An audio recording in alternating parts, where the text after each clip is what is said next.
A stolen horse doesn't come home by itself, Old Man Grady used to say. And if it does, somebody paid a price to bring it back. Cole Mercer remembered those words the moment he heard the hoofbeats outside his ranch house just before dawn.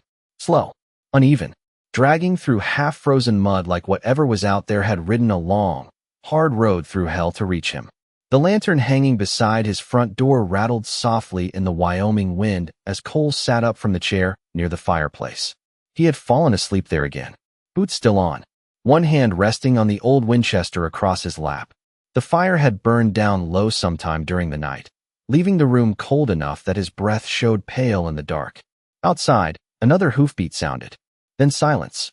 Cole stood slowly, every joint stiff from too many winters and too many mornings that had started exactly the same way. Empty, quiet, missing something that wasn't coming back. He reached for the lantern and opened the front door. Cold air rolled inside immediately, sharp enough to sting his lungs. Snow clouds hung low over the ranch, turning the whole world gray-blue in the hour before sunrise. At first he only saw the horse standing near the fence line, steam rising from its body in thin, ghostly trails. Then his eyes widened. Lord above, the horse lifted its head weakly at the sound of his voice. Chestnut coat, white blaze across the nose, worn leather saddle with the silver buckle near the horn. Cole knew every inch of that animal. Daisy, one of the 3 horses stolen from him a month ago. The same horse he had searched for across 40 miles of canyon trails before finally giving up. But Daisy wasn't alone. Someone was slumped over the horse's neck beneath a heavy brown coat stiff with dirt and snow. Smaller than a man. Thin, barely moving. Cole stepped off the porch fast now, boots crunching frozen ground. Easy, girl. Easy now. Daisy gave a tired snort, but didn't pull away when he reached her. Up close, Cole saw the rider was a woman. Blonde hair tangled beneath a torn wool hood. One arm wrapped tightly around a little boy sitting in front of her in the saddle. The child couldn't have been older than 8. His face was pale against the woman's coat, eyes closed, lips slightly parted like he'd fallen asleep somewhere miles ago and never properly woken up. The woman's fingers were still locked around the reins so tightly her knuckles had gone bloodless. Cole touched her shoulder carefully. "Ma'am." No answer. Only the weak creak of saddle leather in the wind. He looked down and saw dried blood where the reins had rubbed her palms raw during the ride. Not fresh. Old enough to darken brown against the skin. She had held those reins a very long time. The little boy stirred first. Just barely. His eyes opened halfway before panic flashed across his face. Small hands grabbed at the saddle horn instantly. "No," he whispered hoarsely. "Please don't take her off the horse." Cole froze. The boy's voice wasn't loud, wasn't dramatic. That was what made it hit harder. Like he had spent too long being afraid to speak above a whisper. "Nobody's taking anybody," Cole said quietly. "You're safe here." The child blinked at him uncertainly, shivering hard beneath the coat. "Mama rode all night," he murmured. She said the horse knew the way home." Cole looked back at Daisy. The mare's legs trembled under the weight she carried. Snow clung thick around her hooves. One side of her flank bore a long scrape beneath the saddle blanket, like she'd pushed through rock or timber somewhere along the trail. She looked exhausted, but she had come back. Somehow she had found her way across mountains and frozen creek beds straight to his ranch. The boy suddenly coughed against the woman's chest. A deep, wet sound that didn't belong in someone that small. Cole's jaw tightened. "All right," he said softly. "We're getting you both inside." The child's frightened eyes lifted again. "Don't send us away." Cole stared at him for one long second while the cold Wyoming wind moved through the dark ranch yard around them. Then he reached carefully for the woman still slumped in the saddle. "Son," he said quietly, "after whatever road brought you here, nobody's putting you back on it tonight." The warmth inside the ranch house hit the little boy so suddenly he started shaking. Even harder. Not from cold this time. From the kind of exhaustion that settles deep into the bones after fear has been holding a body upright too long. Cole kicked the front door shut behind them and carried the unconscious woman toward the fireplace while the child stayed close enough to keep one small hand twisted in the back of her coat. The fire cracked low in the hearth, throwing soft orange light across the cabin walls and the worn pine table near the window. Everything smelled faintly of cedar smoke, coffee grounds, and old leather. It had smelled exactly the same for years. Quiet. Empty. Still. Until now. Cole lowered the woman carefully onto the long couch beside the fireplace. She barely stirred. Up close, she looked younger than he had first thought. Maybe early 30s. Her cheeks were hollow from hunger and windburned from weeks outdoors. Melted snow dripped slowly from the edge of her coat onto the wooden floorboards. The boy stood frozen near the doorway, staring at the fire like he did not trust it. Come sit, Cole said gently. The child shook his head immediately. I should stay by Mama. His voice sounded thin and scraped raw. Cole noticed the boy kept glancing toward the windows every few seconds, like he expected somebody to appear outside at any moment. All right, Cole said. Then stay by her. He moved toward the stove and poured water into a black iron kettle. The boy flinched at the sudden clank of metal. That caught Cole's attention more than anything else had so far. Children who startled that easily usually had a reason. What is your name, son? The child hesitated long enough that Cole wondered if he would answer at all. Finally, he whispered, Henry. Henry what? Henry Whitmore. Cole nodded once. I am Cole Mercer. Henry looked at him uncertainly. You are the rancher? Reckon so. The little boy's eyes drifted toward the window again. Mama said if we reached your ranch, things might be different. Cole paused halfway through reaching for coffee grounds. Did she now? Henry nodded weakly. She said a man who loses horses knows what it feels like when something gets taken away. The words settled heavy in the room. Cole looked toward the woman lying motionless beside the fire. Strange thing for somebody to say. Stranger still for somebody who had arrived riding one of his stolen horses.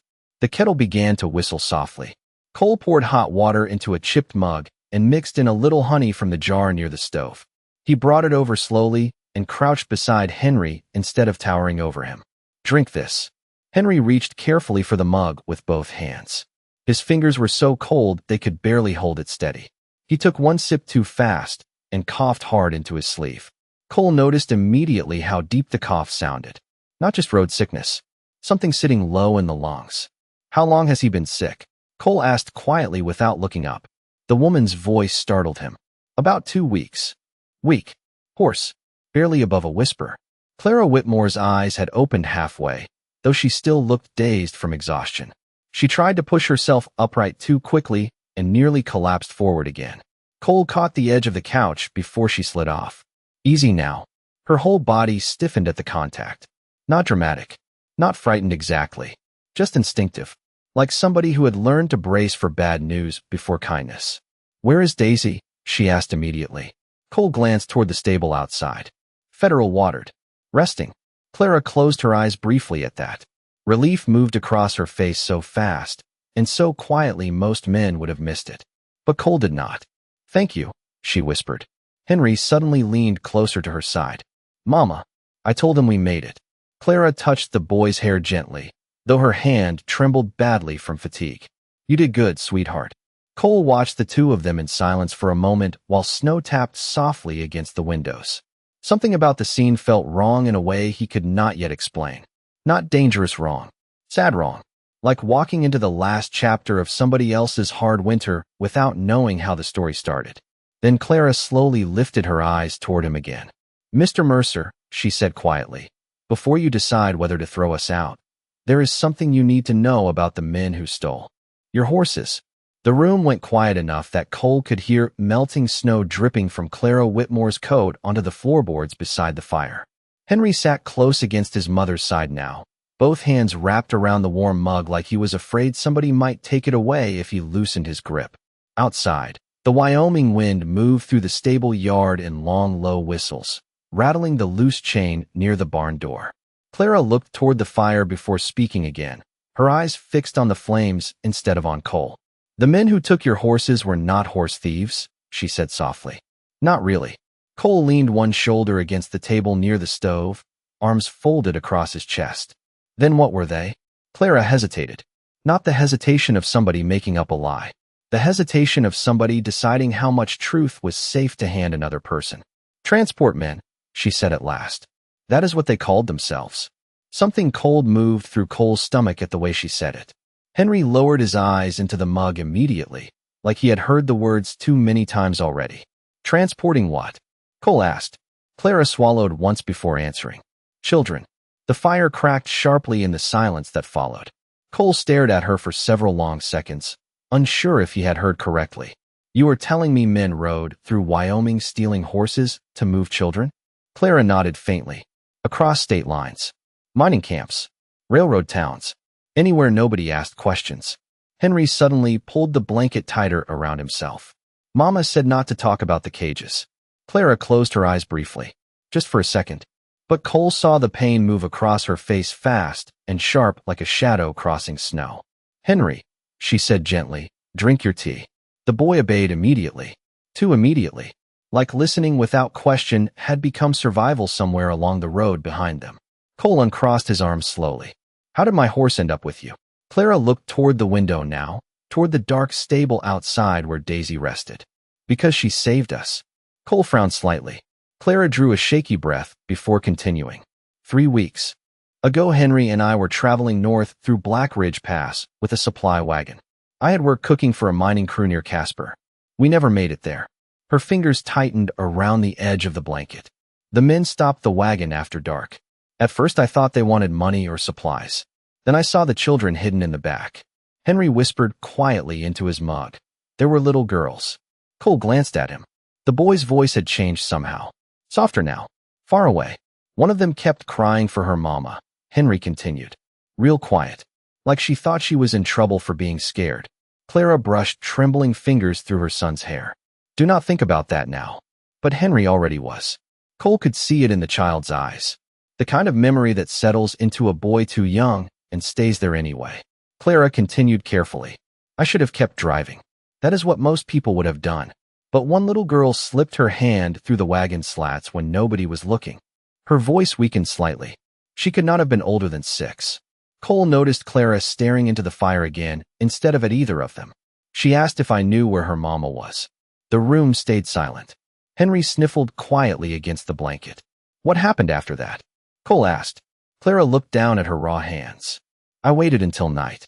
One of the horses was tied near the creek. Your horse. Daisy. A faint, tired smile crossed her face for the first time. Smart mare? She barely made a sound. Cole said nothing. Clara's expression faded again almost immediately. I managed to get Henry away before the men realized we were gone. But her voice stopped there. Completely. Henry stared into the fire. Daisy did not make it out, he whispered. Cole frowned. Who is Daisy? The little boy's eyes filled instantly. Clara shut her eyes hard like the answer physically hurt to hear spoken aloud. Henry looked up slowly. The girl from the wagon. The wind outside struck the side of the ranch house hard enough to shake the windows once. Nobody in the room spoke for several seconds after that. Then Henry asked very quietly, Mr. Mercer, if somebody gets left behind long enough, do people stop looking for them? Henry's question stayed in the room long after the boy stopped speaking. The fire crackled softly beside the couch, throwing warm light across the ranch house. But somehow the place felt colder now.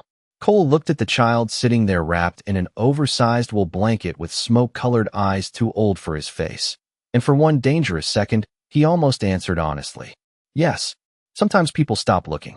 Sometimes they stop because they are tired. Sometimes because they are afraid.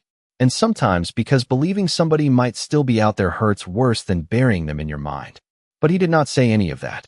Instead, he walked back toward the stove and poured more hot water into the kettle. Depends on who is doing the looking, he said quietly. Henry seemed to think about that.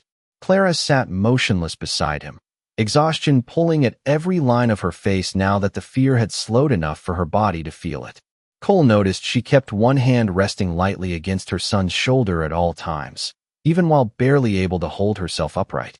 Like if she let go for 1 second the world might take him too. Outside, dawn had finally begun to creep over the Wyoming hills. Pale gray light stretched slowly across the ranch yard beyond the frosted windows. Cole glanced toward the stable. Daisy was still standing inside the stall under fresh blankets and lantern light. He had raised that mare from a colt. Smartest horse he ever owned. Seeing her back should have felt like a blessing. Instead, it felt like the beginning of trouble he did not want near his ranch. Clara noticed where he was looking. You are wondering why they did not chase us harder, she said softly. Cole turned back toward her. Crossed my mind. Clara gave a weak nod. Mine too. Henry suddenly coughed again, deeper this time. The sound bent him forward hard enough that Cole set the kettle down immediately. Clara rubbed the boy's back gently while trying not to show how worried she was. She failed. "He needs a doctor," Cole said. Clara looked down. "I know. How long since he ate?" "Yesterday morning." "Maybe." Cole stared at her. "Maybe." Clara closed her eyes briefly. "We ran out of food 2 days ago. I gave most of it to him." Henry whispered quietly. "Mama said she was not hungry." Cole looked toward the nearly empty pantry shelf near the sink. Beans, flour, coffee, half a slab of salt pork hanging by the window. Not much more than survival food himself. Winter had been rough even before the horse theft. Still, he moved toward the stove without another word. Clara watched him carefully. "Mr. Mercer," she said after a moment, "you do not owe us anything." Cole reached for a cast iron pan. "Never said I did." "Then why help?" The question was not suspicious. That was the part that hit hardest. She sounded genuinely confused by kindness. Cole paused with one hand resting against the counter. He had not thought about the answer himself yet. Maybe because Henry looked too much like every lonely kid he had ever seen standing outside a church supper pretending not to be hungry. Maybe because Clara had ridden half-dead through snow to return a horse she could have sold for enough money to disappear. Or maybe because the ranch had been unbearably quiet for too many years already. "You brought my horse home," he said finally. "That counts for something." Clara looked down at her torn gloves. "I almost did not." Cole frowned slightly. She swallowed once. "There were nights I thought about selling her. Henry needed medicine, food, shelter." Her voice weakened. "But every time I tried, Daisy would pull toward the North Trail, toward this ranch." A faint, tired smile touched Henry's face. "Mama said the horse was stubborn." "Horse was right," Cole muttered. The boy coughed again into the blanket. Cole cracked eggs into the pan, while Clara slowly looked around the cabin for the first time. Her eyes moved across the old photographs above the fireplace. One stopped her completely. A little girl, maybe 7 years old, stood beside a younger version of Cole near the barn, both smiling at something outside the frame. Clara's voice softened.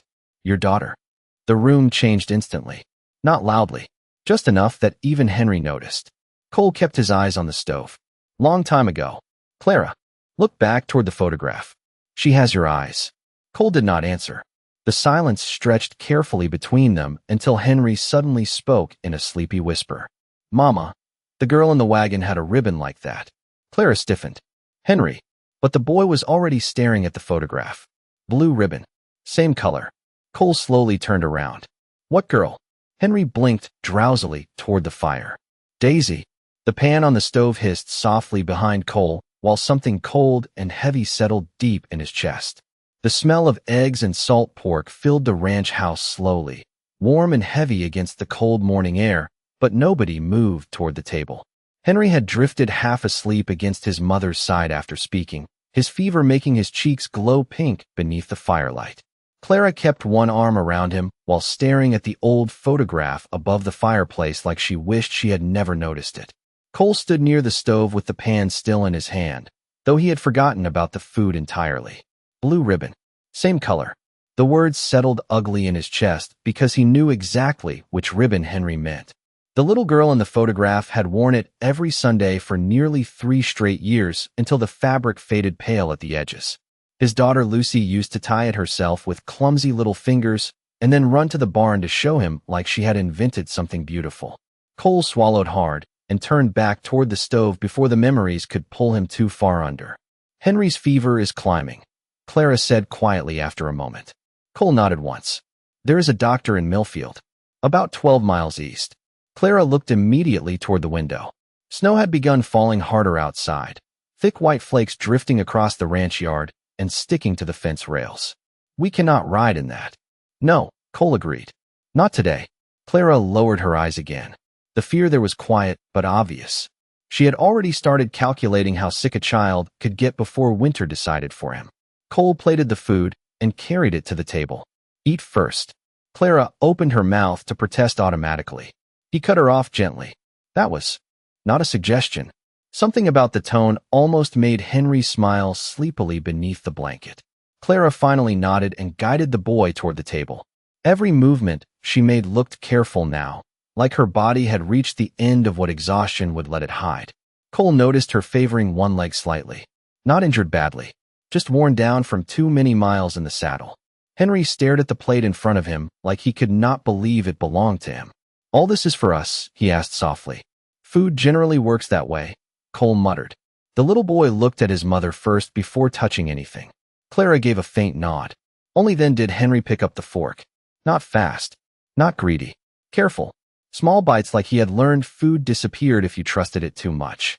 Cole pretended not to notice. Outside, the wind picked up harder, pushing snow against the windows in soft white waves. The storm was settling in for the day. Clara took only a few bites before setting her fork down again. "You should know something else," she said quietly. Cole leaned back in his chair slightly. "Seems every answer around you comes attached to worse news." A faint, tired smile touched her face for half a second before vanishing. "Probably true." Henry looked between them nervously. Clara lowered her voice. "The men we ran from, they were heading somewhere specific." Cole waited. "There is an abandoned rail station north of Black Ridge Canyon. They were moving children through there." Cole's jaw tightened slightly. "How many?" Clara stared down at her untouched food. "I do not know exactly. More than a dozen when we first saw them." Henry whispered. "Some were smaller than me." Cole rubbed one rough hand slowly across his beard. The ranch suddenly felt very small around him. He had spent years keeping his life simple on purpose. Horses, fences, winter feed, quiet days where nothing asked too much from him anymore. And now somehow his stolen horse had carried an entire storm to his front door. Clara noticed the hesitation in his face immediately. "Mr. Mercer," she said carefully, "I am not asking you to get involved. Looks to me like I already am." She had no answer for that. Henry suddenly set his fork down. "Mama." "Yes, sweetheart." The boy looked toward the stable outside. "Do you think Daisy remembers the way back there?" Clara froze completely. Cole saw it happen. Just a tiny pause in her breathing. "Why would you ask that?" she said softly. Henry looked down at the table. "Because if the little girl is still there," he hesitated. "She is probably scared." The fire popped loudly in the silence that followed. Cole stared out toward the snow-covered barn while something deep inside him began waking up against his better judgment. He had spent a long time teaching himself not to chase lost things anymore. But somewhere outside in the storm stood the horse that had carried two strangers to his ranch instead of running for freedom. And for the first time in years, Cole Mercer had the uncomfortable feeling that his life was about to change whether he wanted it to or not. By noon, the storm had swallowed the entire valley. Snow drifted high against the fences outside the ranch house, and the wind carried that deep, lonely sound winter storms only make out on the Wyoming plains, like the whole sky was grieving something. Inside, the warmth from the stove had finally brought color back into Henry's face, but the fever still had hold of him. He slept curled beneath two wool blankets on the couch now, one small hand still clutching the edge of his mother's sleeve, even in sleep. Clara sat beside him in silence, sewing a tear in the boy's coat with trembling fingers and dark thread she had found in her satchel. Cole watched her from the kitchen counter while sharpening an old pocket knife more out of habit than necessity. The scrape of steel against whetstone filled the room softly between gusts of wind. Clara tied off the final stitch carefully before speaking without looking up. "You keep watching the barn." Cole glanced toward the frosted window automatically. Daisy's stall lantern glowed faint gold through the snow outside. "Horse was gone a month," he muttered. "Still getting used to seeing her there." Clara nodded slowly. "She stayed close to the trail the whole ride here." Cole looked back toward her. "Meaning?" Clara folded the coat gently beside Henry. "Meaning she was trying to get home long before we reached your ranch." Something about that unsettled him more than he wanted to admit. Horses remembered places, sure.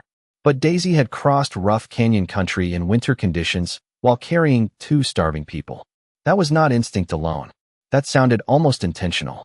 Clara must have seen the thought move through his face because she looked down again quickly. "I know how it sounds.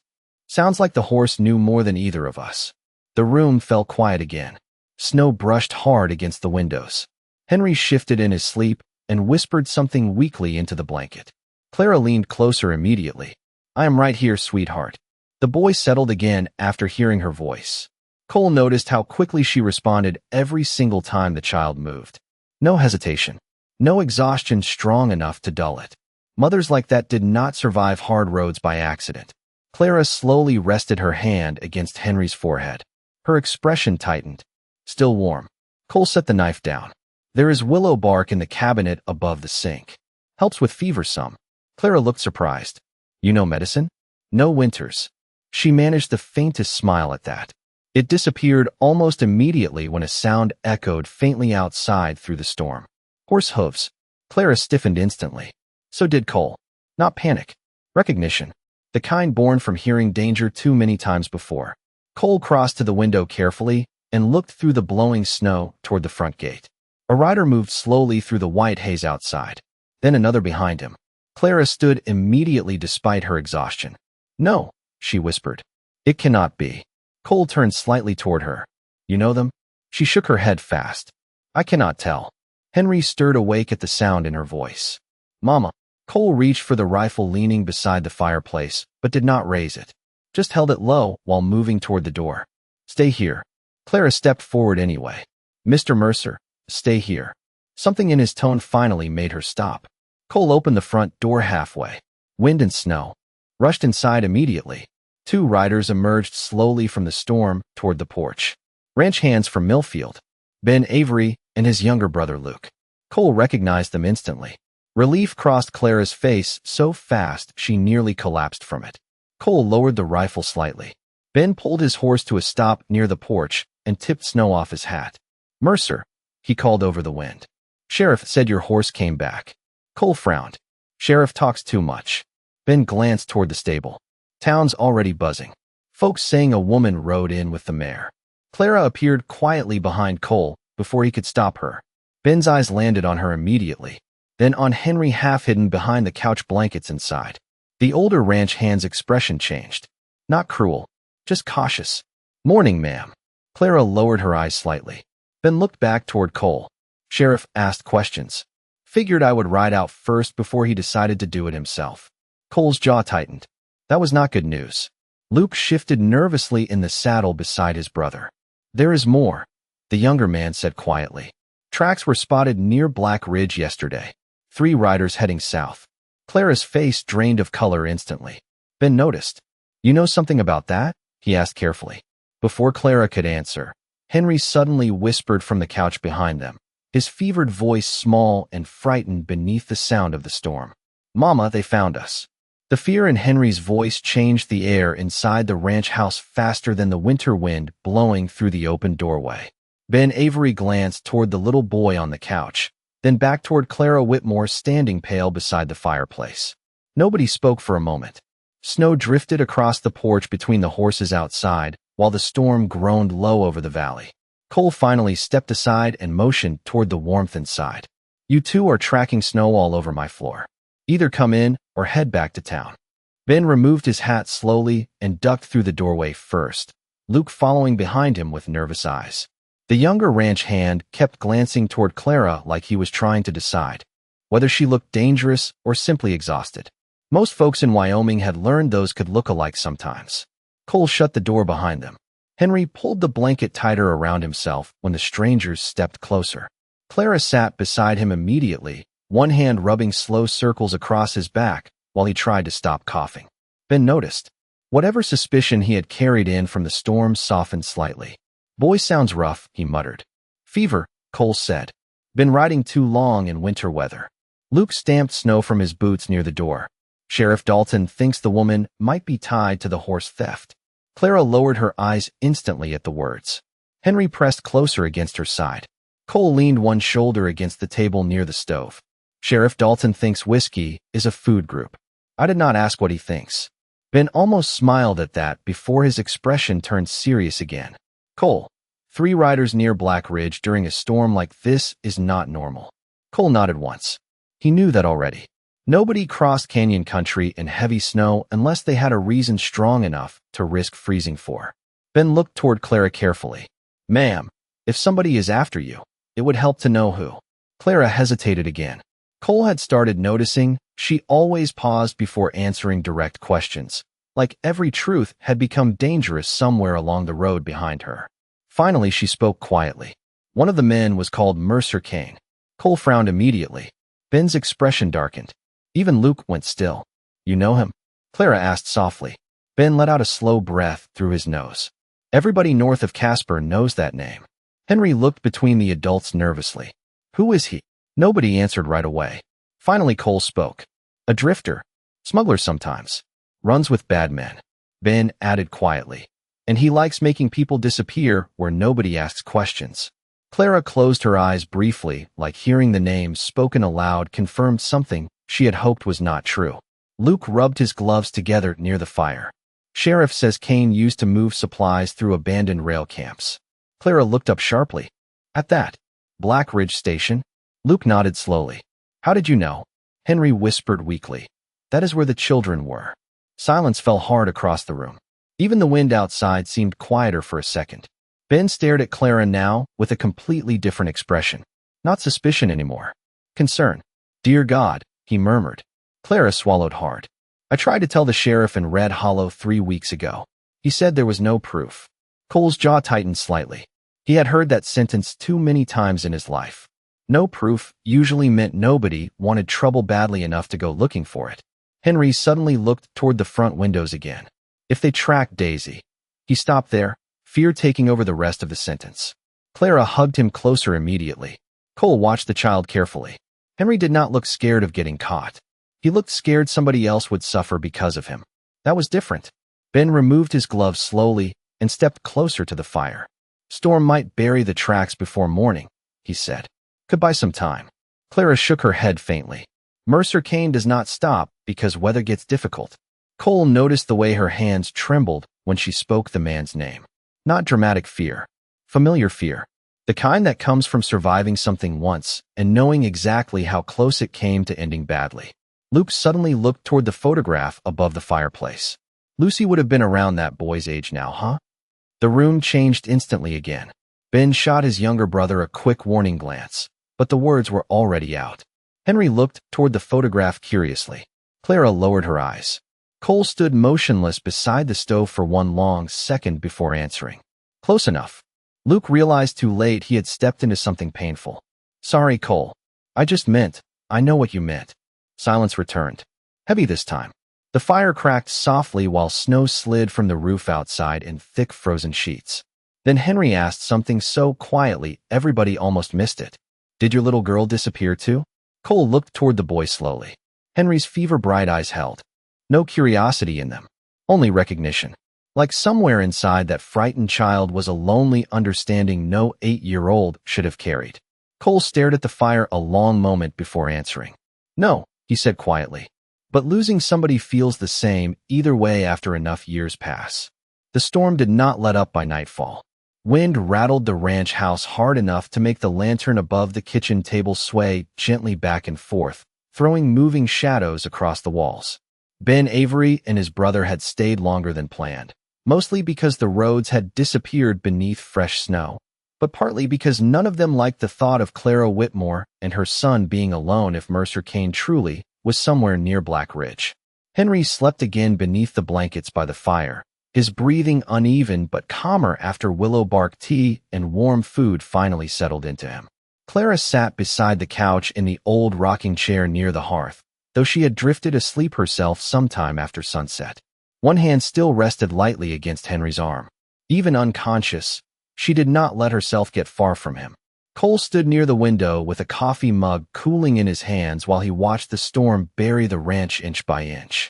Luke Avery had fallen asleep in the chair beside the stove with his hat tipped over his eyes, but Ben remained awake at the table cleaning snow from his gloves with slow, tired movements. You thinking about helping them? Ben asked quietly after a long silence. Cole did not answer right away. The truth was he had been trying very hard not to think about exactly that all afternoon. Ben leaned back slightly in the chair. You remember what happened last time you chased trouble outside your own fences? Cole's jaw tightened faintly. That was a long time ago. Not to you. No, not to him. Some memories stayed sharp no matter how many winters buried themselves on top of them. Cole stared out toward the stable, where Daisy's lantern still glowed faint through the blowing snow. I keep telling myself this is not my fight. Ben nodded slowly. And Cole rubbed one rough hand across his beard. And that boy keeps looking at me like I already decided otherwise. Ben glanced toward Henry sleeping by the fire. The child had curled one hand beneath his cheek during sleep, small face flushed with fever beneath soft firelight. Too young for the kind of fear sitting inside him. Kids do that sometimes, Ben muttered. They decide who feels safe before grown folks even know they volunteered. Cole almost smiled at that. Almost. Then a weak sound broke the silence near the couch. Henry. The boy twisted restlessly beneath the blankets, breathing harder now. Clara woke immediately and leaned over him. Henry. His eyes stayed closed. Do not lock the door, he whispered hoarsely. Please. Daisy is still outside. Clara brushed damp hair gently away from his forehead. Sweetheart, you are dreaming. She was cold, Henry mumbled weakly. She kept crying because nobody came back. The room went still. Even Luke stirred awake slightly at the sound of the boy's voice. Clara's face drained pale as Henry continued speaking through the fever. Mama tried. She really tried. His breathing hitched unevenly. But the man with the gray coat heard us. Cole slowly lowered his coffee mug onto the windowsill. Ben looked toward him sharply now. They both understood the same thing at the same time. Henry had never fully told the story. Clara pressed trembling fingers against her mouth for 1 second before leaning closer to her son. Henry, sweetheart, stop talking now. But fever loosened memories children normally kept buried. The little girl hid under the blankets, Henry whispered. She gave me the blue ribbon because I was scared. Cole felt something heavy shift inside his chest again at the mention of the ribbon. Then the horses got loud outside. Henry continued softly. And Mama grabbed me and said run. Clara shut her eyes tightly. Ben stared at her now with quiet horror growing across his weathered face. Dear God, he murmured. Henry's voice weakened further. But Daisy stayed behind. Cole frowned slightly. Stayed behind where? Henry's fever-bright eyes opened halfway then, though he was not fully awake. He looked directly toward Cole through the firelight. At the rail station, he whispered. There were more kids under the floor. Silence crashed through the ranch house harder than the storm outside. Luke slowly sat upright in his chair. Ben stopped breathing for a second entirely. Clara lowered her head like the weight of what had just escaped her son had finally become too heavy to carry upright anymore. Cole stared at the child on the couch while every instinct inside him warned against stepping deeper into this. Against chasing old ghosts and dangerous men through canyon country in winter weather. But then Henry whispered one last thing before sleep pulled him under again. The little girl said if anybody good ever found us, they should follow the lanterns underground. The fire cracked softly in the silence that followed. Then Ben looked toward Cole and asked the question nobody else in the room wanted to speak first. What exactly is under that rail station? The question hung in the ranch house long after Ben Avery asked it.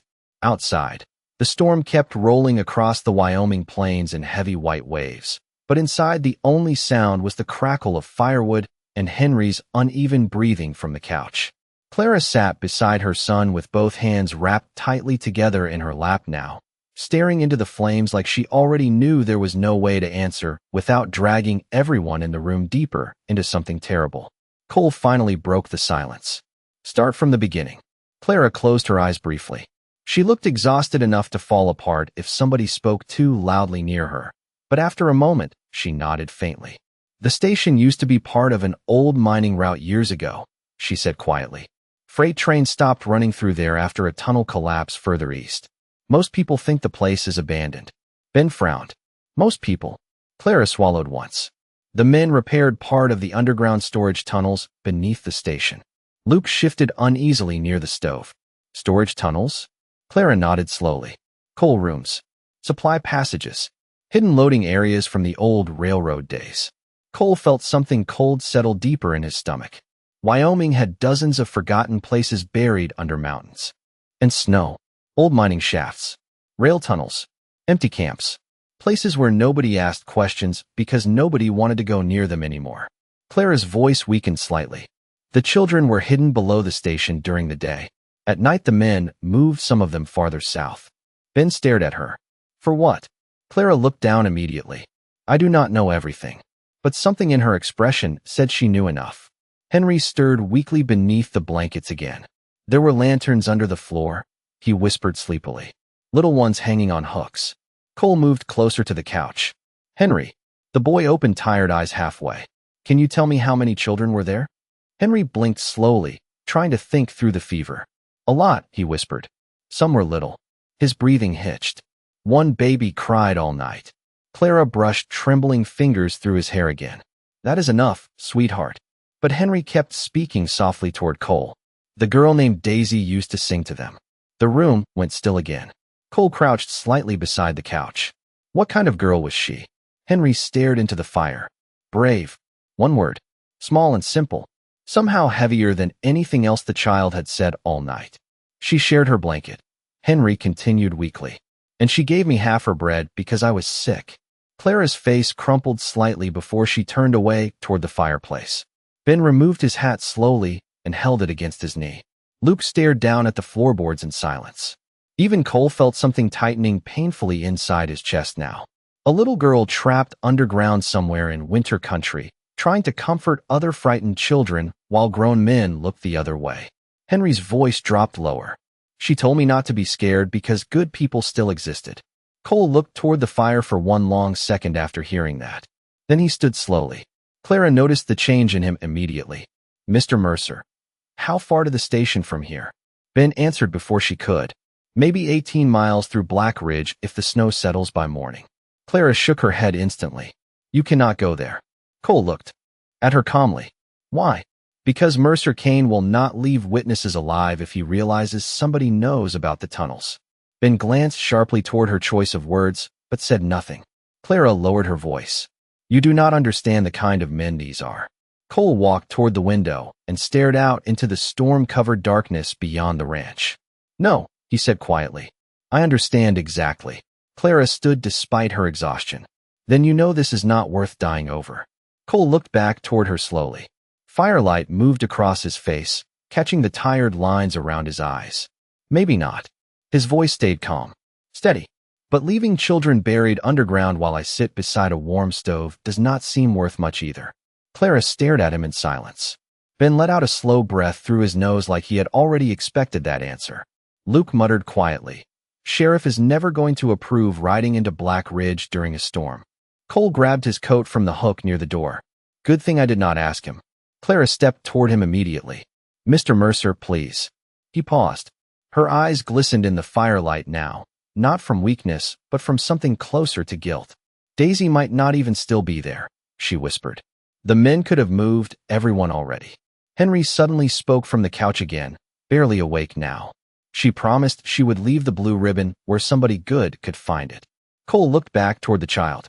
Henry's fever-bright eyes slowly closed again as he whispered one final sentence into the blankets. She said brave people always come back for the lost ones. And somewhere deep inside the rancher who had spent years trying not to care too much about anything anymore, something finally broke open. The storm finally began weakening sometime after midnight. Not stopping completely, but softening enough that the wind no longer sounded like it wanted to tear the roof off the ranch house. Cole Mercer stood alone in the barn under lantern light, tightening the saddle straps on Daisy with slow practiced hands while the mare shifted tiredly in the stall. Snow melted from his coat collar in quiet drops onto the hay beneath his boots. Daisy turned her head slightly toward him as he checked the reins. You always did have terrible timing, he muttered softly. The mare nudged his shoulder once, almost gentle. Cole rested one rough hand briefly against her neck. He had spent a month believing this horse was gone forever. Now she had somehow brought him straight back into the kind of trouble he had spent years avoiding. Behind him the barn door creaked open. Ben Avery stepped inside, carrying a lantern of his own. Figured I would find you out here. Cole kept working on the saddle. Thought I told you to head home before the roads froze shut. Ben snorted quietly. My wife stopped expecting smart decisions from me 20 years ago. Cole almost smiled. Ben moved closer, lowering his voice. You really planning to ride for Black Ridge at first light? Thinking about it. That usually means yes with you. Cole tightened the final buckle and finally looked up. You got a better idea? Ben hesitated. Sheriff Dalton should know. Sheriff Dalton should have known weeks ago. Ben could not argue with that. They both understood exactly what kind of man Dalton was. Not evil, just comfortable. Comfortable men rarely chased hard truths into dangerous places. Daisy shifted again in the stall. Ben watched the horse quietly for a second. Funny thing, he murmured.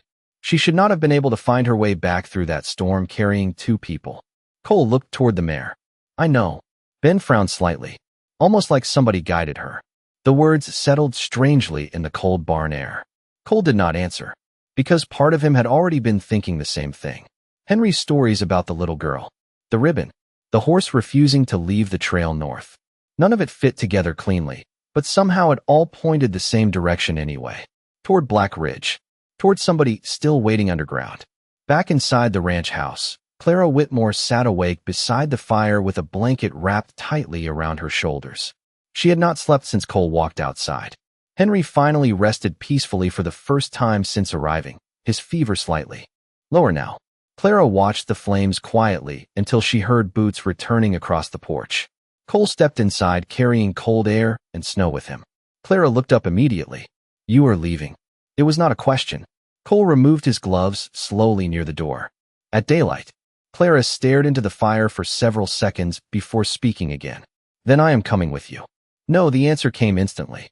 Clara looked up sharply. "You do not know where the tunnels are. You almost froze to death getting here. And you will not find the underground entrance without me." Cole hung his coat beside the door. "You have a sick boy who needs rest." Clara's voice tightened slightly. "And there are children buried under snow with nobody else coming for them." That stopped him. The fire crackled softly between them while the ranch house settled into deep midnight silence. Clara lowered her eyes again. "You think I do not hear them every time I close mine?" she whispered. "I left them there." Cole looked toward Henry sleeping on the couch. "You got your son out." Clara's face crumpled with guilt she had clearly been carrying alone for weeks. "Only because Daisy pushed through the gate before the men caught us." Her voice weakened further. The little girl held the lantern up so we could see the trail. Cole felt something shift painfully inside his chest again. "The girl named Daisy?" Clara nodded faintly. "She could have climbed onto the horse too." Silence. "Why did she not?" Clara stared into the flames. "Because another little boy was crying under the floorboards, and she would not leave him behind." The ranch house went completely still. Cole looked toward the old photograph above the fireplace without really meaning to. Lucy smiling beneath the blue ribbon. 7 years old forever. Clara noticed where his eyes went. "Mr. Mercer." He shook his head once quietly. "Do not." Clara swallowed hard. "I am sorry." Cole stared at the fire for a long moment before speaking again. "I buried my wife and daughter in the same winter." His voice stayed calm somehow. That made it hurt worse. "After that I spent years telling myself there were things a man could not save." Clara looked at him silently. Cole finally lifted his eyes toward her. "Then your horse came home carrying a sick boy talking about lost children under a mountain." Outside, the wind gave one long final whistle across the ranch yard before fading into softer snowfall. Cole reached for the rifle leaning beside the door. "Get some rest while you can," he said quietly. "Because when the sun comes up, we ride for Black Ridge." Morning came gray and bitter cold across the Wyoming plains. The storm had finally passed during the last hour before sunrise, leaving the world buried beneath fresh snow that glittered pale blue under the weak winter light. Cole Mercer tightened the saddle straps outside the barn while his breath drifted white into the freezing air. Every sound carried farther after a storm. The creak of leather, the crunch of boots, the low, restless snort of horses waiting in the cold. Daisy stood saddled beside the fence line with her ears pointed north, toward Black Ridge, toward whatever still waited there beneath the mountain. Ben Avery emerged from the ranch house, pulling his gloves on tight. "Roads are rough already," he muttered. "Snow drifts near the canyon will be worse." Cole checked the rifle secured beside his saddle. "Then we move slow." Ben glanced toward the porch where Clara Whitmore stood wrapped in Cole's old wool coat, helping Henry button a scarf around his neck. The boy still looked pale from fever, but stronger than yesterday. Strong enough to stand on his own again. "You really bringing them?" Ben asked quietly. Cole followed his gaze. "Could not stop her if I tried." Which was true. Clara had argued half the night, until Cole finally understood something important about her. Mothers who survived hard roads carrying sick children did not scare easily anymore. Clara crouched beside Henry carefully. "You stay inside while we are gone," she whispered gently. Henry grabbed her sleeve immediately. No, fear flashed across his face so fast it hurt to look at. "Please do not leave me here alone." Clara's expression broke slightly. "Sweetheart, I know the station," Henry whispered. "I can help." Cole watched the exchange in silence. The little boy's hands trembled where they clung to his mother's coat, but not from cold this time. From memory. From the terror of being separated again. Ben stepped closer quietly. "Cole." The warning in his voice was obvious. Bringing a child into Black Ridge during winter weather sounded close to madness. But then Henry looked up at the rancher with exhausted gray eyes and whispered, "Please." One word, barely audible. Somehow enough. Cole sighed slowly through his nose. "Boy rides with me." Clara looked relieved and guilty at the same time. Ben muttered something under his breath about all of them losing their minds before heading toward his horse. An hour later, they reached the lower trails leading into Black Ridge Canyon. Snow covered most of the old wagon paths now, turning the entire mountain pass into a world of white silence and dark stone cliffs. Daisy moved carefully through the drifts beneath Cole, while Henry sat bundled tightly in front of him under heavy blankets. The little boy stayed unusually quiet.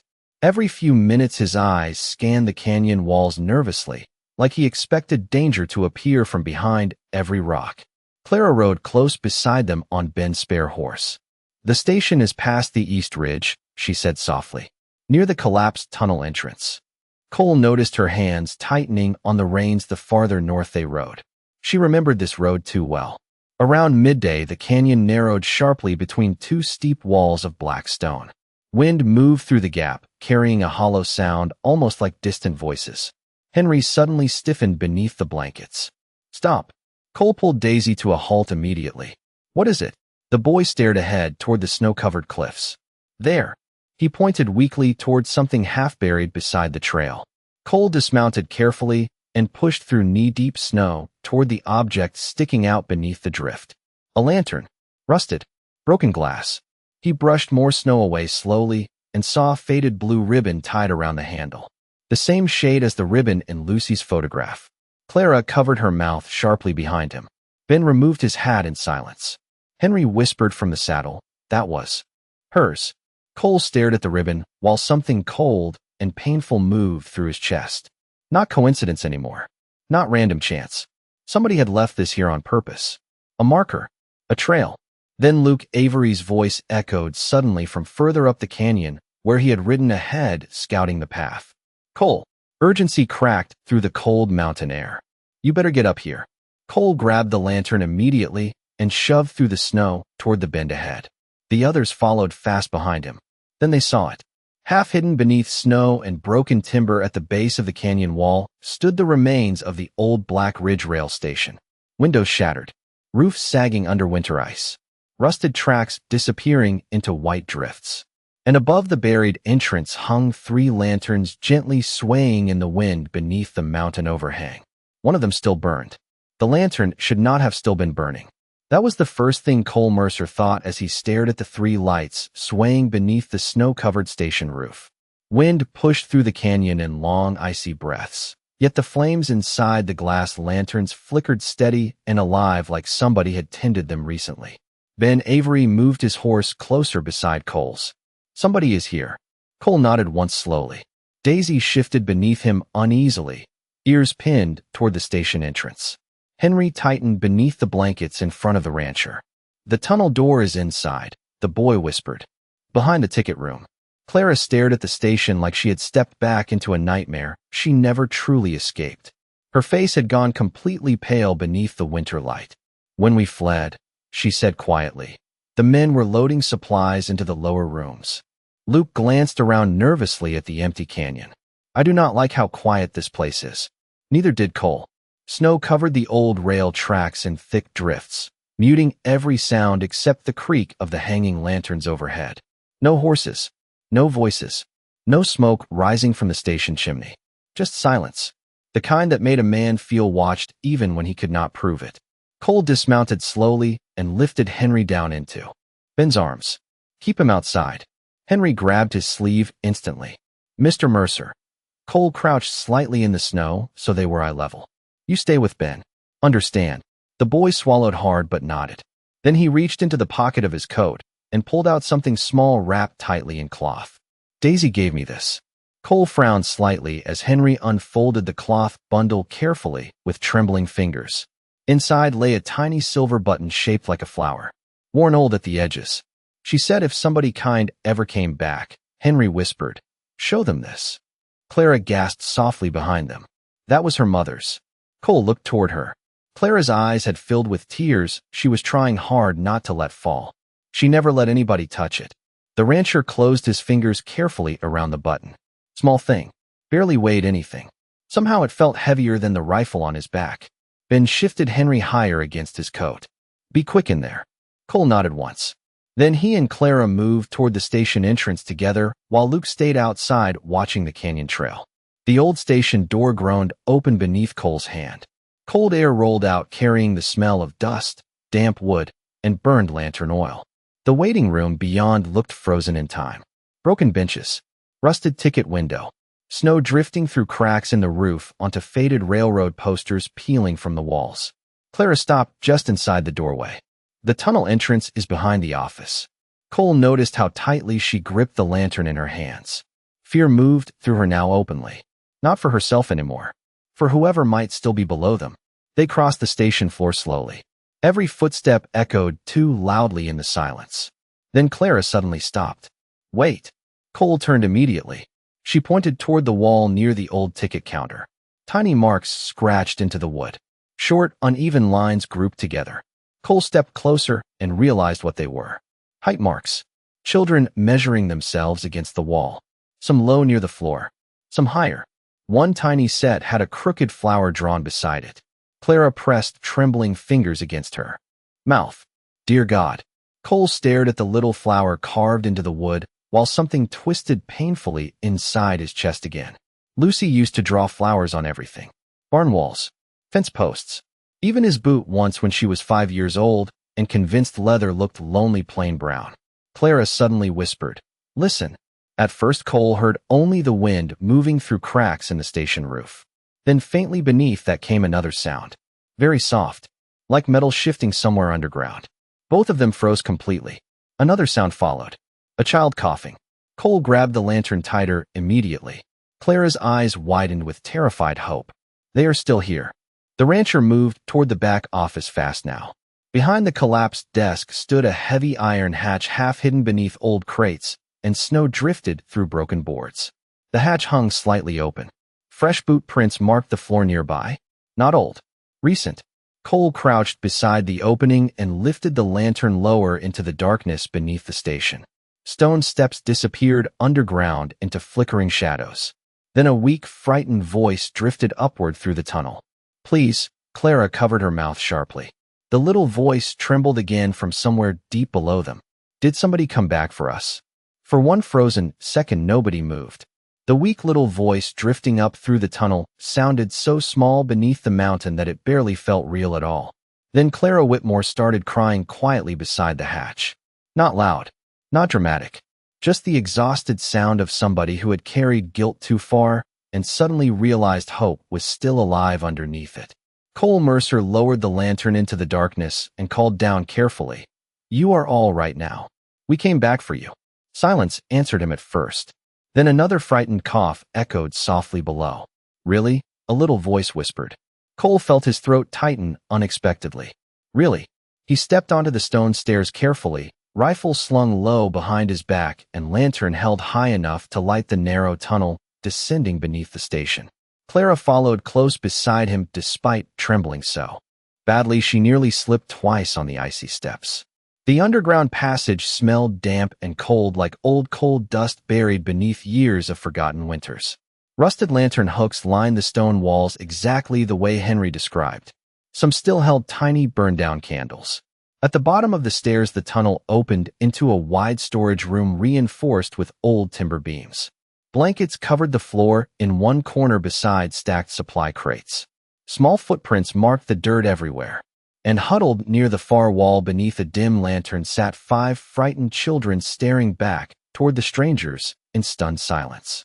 The oldest could not have been more than 10. The youngest looked barely old enough for school. Cole noticed immediately how still they all sat. Children who had learned too quickly that staying quiet sometimes kept bad things away. One little girl slowly stood first. Thin blonde hair. Oversized coat sleeves hanging past her hands. And tied around one wrist was a faded strip of blue ribbon. Clara gasped softly beside him. Daisy. The little girl blinked at the sound of her name like she had forgotten adults could still say it kindly. Then she looked past Cole toward the tunnel stairs. Henry. At the top of the stairwell, the little boy's voice echoed instantly back down. Daisy. Before anybody could stop him, Henry came hurrying down the steps wrapped in blankets with Ben right behind him, trying unsuccessfully to slow him down. The moment the two children saw each other, they ran forward and collided into a tight, trembling hug beneath the lantern light. Daisy immediately started crying against his shoulder. "You came back," she whispered over and over like she still could not believe it. Henry held up the tiny silver flower button with shaking fingers. "I kept it safe." The little girl covered her mouth and cried harder. Clara turned away briefly, wiping tears from her face while Ben removed his hat behind them in silence. Cole looked around the underground room slowly. Blankets, tin cups, half-eaten bread left abandoned on crates. The men had left quickly after the storm started. One of the smaller boys tugged nervously at Cole's coat sleeve. "Are the bad men gone?" Cole crouched carefully beside him. "Yes." The child studied his face for one long second before whispering, "You look like somebody's dad." The words hit harder than they should have. Cole looked away briefly toward the blue ribbon hanging from Daisy's wrist. Lucy would have been about her age now. Maybe older. Maybe sitting beside some warm fire somewhere, talking too much and asking too many questions like she used to. Grief moved through him suddenly, sharp and deep, but for the first time in years it no longer felt empty. It felt connected to something living, something still worth protecting. Clara stepped closer quietly. "There are more blankets in the supply room," Daisy whispered to her. "I tried keeping everybody warm after Henry left." Clara pulled the little girl gently into her arms. "You did good, sweetheart." Daisy buried her face against the woman's coat instantly, like she had needed somebody to say those words for a very long time. Hours later, the sun finally broke through the storm clouds above Black Ridge as the group rode slowly out of the canyon together. Ben and Luke led spare horses carrying the younger children wrapped tightly beneath blankets, while Henry and Daisy rode together on Daisy the mare, both asleep against each other from exhaustion. Clara rode quietly beside Cole through the snow-covered valley. Neither spoke for a long while. They did not need to. The ranch finally appeared in the distance beneath soft winter sunlight, smoke curling from the chimney into the pale blue sky. Home. Real home. Daisy the mare lifted her head slightly at the sight of the barn and gave one tired, satisfied snort into the cold air. Cole looked toward the children riding safely behind them and rested one rough hand briefly against the horse's neck. A month ago, he thought somebody had stolen everything that mattered from him. But somehow the horse that disappeared into the winter had found her way back, carrying something far more valuable than what he lost. She had carried hope home.